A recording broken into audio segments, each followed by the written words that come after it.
नमस्कार, महासंग्राम 2023 देख रहे हैं आप और आपके साथ मैं हूं अंशिका पाठक। बुलेटिन की शुरुआत बड़ी खबर के साथ बैतूल से आ रही है। 4 बागी नेताओं पर बीजेपी ने एक्शन लिया है। प्राथमिक सदस्यता से 6 साल के लिए निष्कासित कर दिया गया है। आपको बता दें कि भैंसदेही से राहुल चौहान को निकाला गया है। मुल्ताई विधानसभा के 3 नेता भी इसमें शामिल हैं। रमेश गौहाड़े, उर्मिला गौहाड़े और सुरेंद्र गौहाड़े इसमें शामिल हैं। राहुल चौहान भैंसदेही से निर्दलीय चुनाव लड़ रहे हैं। बीजेपी प्रदेश अध्यक्ष के आदेश पर एक्शन हुआ है। तो 4 बागी नेताओं पर बीजेपी ने एक्शन लिया है और 6 साल के लिए उन्हें निष्कासित कर दिया। दरअसल पार्टी विरोधी गतिविधियों में ये शामिल थे और जब इन्हें टिकट नहीं मिला तो निर्दलीय इनमें से कुछ ऐसे हैं जो चुनाव लड़ने के लिए मैदान में आ गए, जिसके बाद पार्टी ने इन्हें निष्कासित कर दिया है।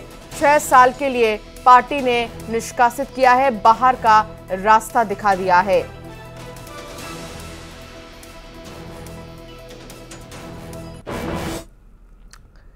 तो वहीं छत्तीसगढ़ की अगर हम बात करें तो यहां पर भी यही सिलसिला जारी है। बागियों पर एक्शन लिया जा रहा है। कोरबा में कांग्रेस नेता निष्कासित हुए हैं। जिला पंचायत के अध्यक्ष पति छत्रपाल सिंह कंवर को कांग्रेस ने 6 साल के लिए निष्कासित किया है। कांग्रेस के खिलाफ मैदान में उतरने पर निष्कासित किया गया है, जो कि कांग्रेस की टिकट से पाली तानाखार से भरा है पर्चा। कांग्रेस के अधिकृत प्रत्याशी के खिलाफ चुनाव लड़ रहे हैं।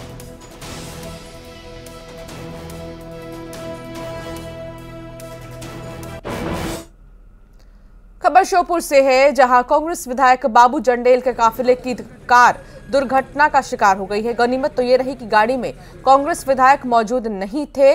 दरअसल बाबू जंडेल पूर्व सीएम दिग्विजय सिंह को शहर छोड़कर लौट रहे थे। नहर के पास उनके काफिले की गाड़ी अनियंत्रित हो गई, जिसके बाद चंबल मुख्य नहर का पुल पार करते समय पुल पर बने डिवाइडर से टकरा गई और उसे तोड़ते हुए नहर में लटक गई। गनीमत तो ये रही कि कार में बैठे कार्यकर्ता को बाहर निकाल लिया गया, जिसके बाद गाड़ी को क्रेन की मदद से आप देख रहे हैं तस्वीरों में निकाला गया है।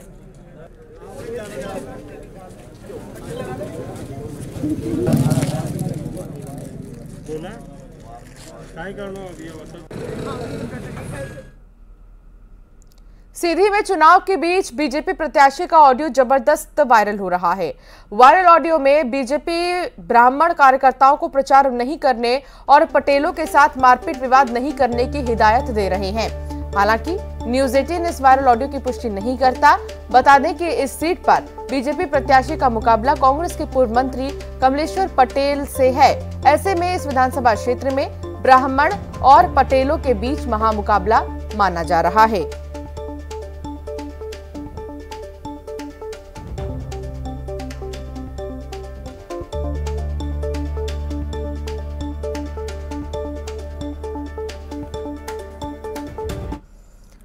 और वहीं जबलपुर की अगर बात करें तो पश्चिम विधानसभा में बीजेपी और कांग्रेस के कार्यकर्ता महिलाओं पर हुई अभद्र टिप्पणी को लेकर आपस में ही भिड़ गए हैं। तस्वीर देखिए, आपको दिखा रहे हैं, आपस में भिड़े हैं। ये बवाल उस वक्त हुआ जब बीजेपी प्रत्याशी राकेश सिंह प्रचार कर रहे थे। बीजेपी कार्यकर्ता ने कांग्रेस कार्यकर्ताओं पर महिलाओं से बदसलूकी और धमकी देने के आरोप लगाए। हालांकि बाद में पुलिस ने मौके पर पहुंचकर दोनों पक्षों को शांत कराया है।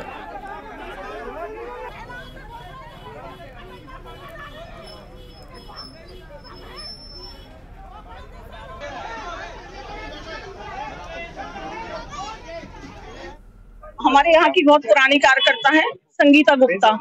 वो कल हमारे साथ प्रचार में गई थी। प्रचार के बाद वो आके यहाँ खड़ी हुई तो अक्कू पंसारी, नीरज आलू बंडे वाला, है ना, ये 4-5 लोग हैं इनके, जो इन लोगों ने हम सारी महिला कार्यकर्ताओं के ऊपर छोड़े। उससे बोला कि तेरे को राकेश सिंह खाने देता है, कोई खाने दे रहा है जो तू उधर जा रही प्रचार करने। अब अगर भारतीय जनता पार्टी का प्रचार करने गई तो मतलब बहुत गंदी गंदी गाली दी। फिर हमारी एक और बूथ कार्यकर्ता है गुग्गा कौर, वो यही उसका घर है, उसका हस्बैंड है नहीं, उसकी लड़की है और वो है माँ बेटी है। उसके घर में इन लोग मोटरसाइकिल लेके अक्कू पंसारी, नीरज, अमर रजक का साला है कोई, वो भी एप्लीकेशन है हमारे पास, FIR है, उसके आंगन में घुस गए। कच्चा उसका आंगन है। अभी 5-6 दिन पहले उसके घर में पत्थर फेंके। इतना अंधेर मचा है क्या? अरे मेरे घर में मैं और माँ, हम लोग माँ और बेटी रहते हैं, तो एकदम से इन लोग वहाँ से आए और पूरी पिछली बार भी मोटरसाइकिल घुसेड़ दिए थे और अभी भी हम लोग माँ बेटी रहते हैं, तो झंडे लग रहे थे तो आके वहाँ से उल्टी सीधी गाली गलौजे कर रहे थे, दम दे रहे थे। और हमारे साथ वाली लेडीज हैं जो जिनके यहाँ लग रहे थे, उनको भी बोला जा रहा था कि झंडे निकाल के फेंको, क्यों लगाया तुमने, इस टाइप का सब बोल रहे थे। और हमको तो बहुत ही ज्यादा गंदी गंदी गाली दे दे के वहाँ से निकाल रहे थे टोल पास कर करके। ये कांग्रेसी के तथ्य से थे गौरव। चलिए आगे बढ़ेंगे। इजरायली सेना गाजा में अंदर तक घुसकर हमास से अपना हिसाब बराबर कर रही है।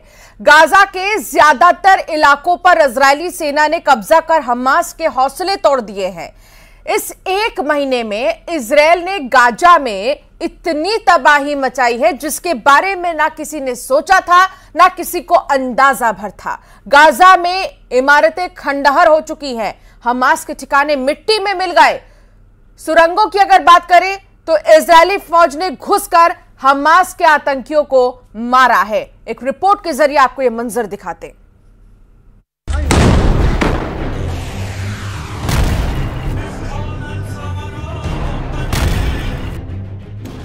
हमास की हिमाकत का इजराइल लगातार जवाब दे रहा है।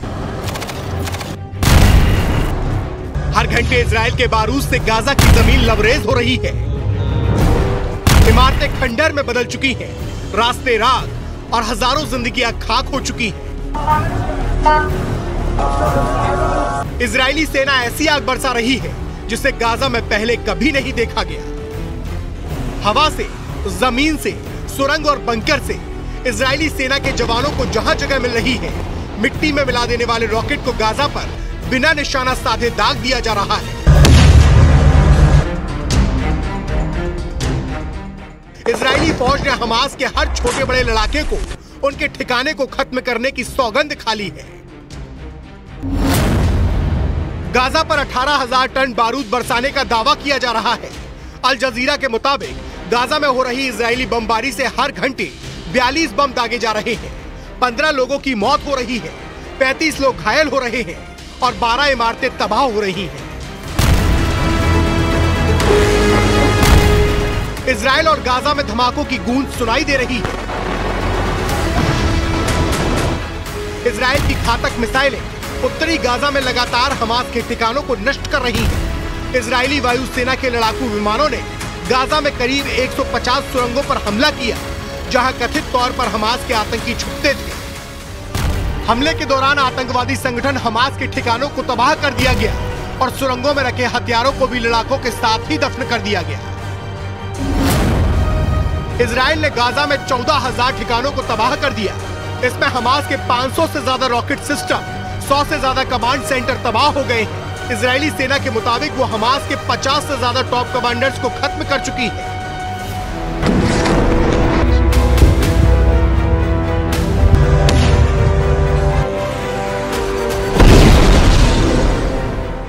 गाजा पर हो रहे इजरायली हमलों की आज गाजा की इमारतों तक भी पहुंच चुकी है।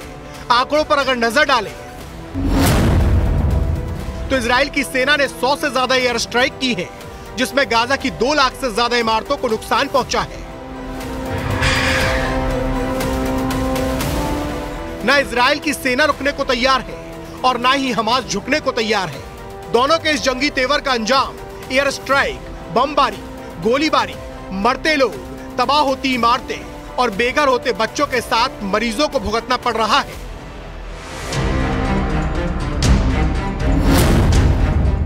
जंग से पहले हमास के पास 15,000 रॉकेट का जखीरा था, जिसमें 8,100 से ज्यादा रॉकेट्स इजराइल पर दागे जा चुके हैं। अब भी 7,000 रॉकेट बचे हैं। 2008 की जंग के वक्त हमास के रॉकेटों की अधिकतम सीमा 40 किलोमीटर की थी, लेकिन 2021 में यह बढ़कर 230 किलोमीटर की हो गई। हमास को तबाह करने के इरादे से उतरे इजराइल और अमेरिका की निगाहें इस वक्त हमास के ठिकानों और उसकी फंडिंग पर भी है। गाजा में हमास को अनगिनत सोर्सेज से फंड मिलता है। ईरान उसमें सबसे बड़ा फंड सोर्स है। हमास को जो चाहिए होता है, ईरान उसकी सप्लाई चंद घंटों में कर देता है। हमास अपनी फौज पर हर साल तकरीबन 650 करोड़ रुपए खर्च करता है। इजरायली फौज लगातार दावा कर रही है कि हमास ने ज्यादातर अपने ठिकाने स्कूल, अस्पताल, धार्मिक स्थलों के आसपास बनाए हुए हैं ताकि वो उनकी फायरिंग रेंज से दूर हो सके। लेकिन हमास की बर्बादी की पटकथा उन्होंने लिख दी है। उनकी बर्बादी उन्हीं के बनाए बंकर में होगी, उनकी कब्र उन्हीं की सुरंगों में बनेगी और उनका अंजाम होगा मौत।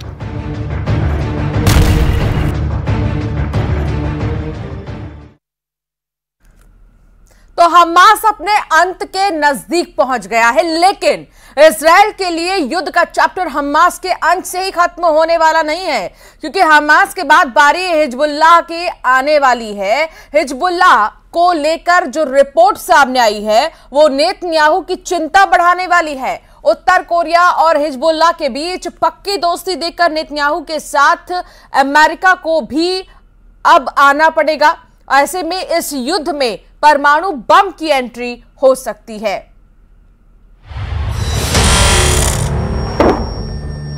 हिजबुल्लाह का सबसे नया वीडियो। लेबनान इजराइल बॉर्डर पर एक पोस्ट के पास सफेद रंग का ट्रक जा रहा है, तभी होता है एंटी टैंक मिसाइल से हमला। इस हमले में ट्रक पूरी तरह जलने लगता है। उसमें क्या था ये कोई बताने को तैयार नहीं, लेकिन बाद में इजराइल की पोस्ट पर अचानक हरकत बढ़ जाती है। कुछ लोग भागते हुए नजर आते हैं। हिजबुल्लाह के इस पिन पॉइंट अटैक ने इजराइल में बहुत बेचैनी पैदा कर दी है। क्या हिजबुल्लाह उत्तरी इजराइल पर चढ़ाई करने वाला है? क्या हिजबुल्लाह सिर्फ इस बात का इंतजार कर रहा है कि गाजा में जैसे ही इजराइल की फौज फंसेगी वो उत्तरी बॉर्डर पर युद्ध शुरू कर देगा? हिजबुल्लाह के हमले का सही वक्त क्या हो सकता है, इसे लेकर नेतन्याहू से लेकर बाइडन दोनों पसोपेश में हैं। हिजबुल्लाह ने लेबनान इजराइल बॉर्डर पर कई हमले करके साबित कर दिया है कि इजराइल की उत्तरी सीमा अब सुरक्षित नहीं बची है। अगर गाजा पर ग्राउंड ऑपरेशन शुरू होने के बाद हमास, हूथी और हिजबुल्लाह ने एक साथ इजराइल पर हमला किया तो इनको एक साथ रोकना इजराइल के लिए बहुत बड़ा चैलेंज बन जाएगा। और तब अमेरिका की मदद के बिना हालात ऐसे बन सकते हैं कि ये तीनों फोर्स इजराइल की सेना को रौंद कर आगे बढ़ जाए।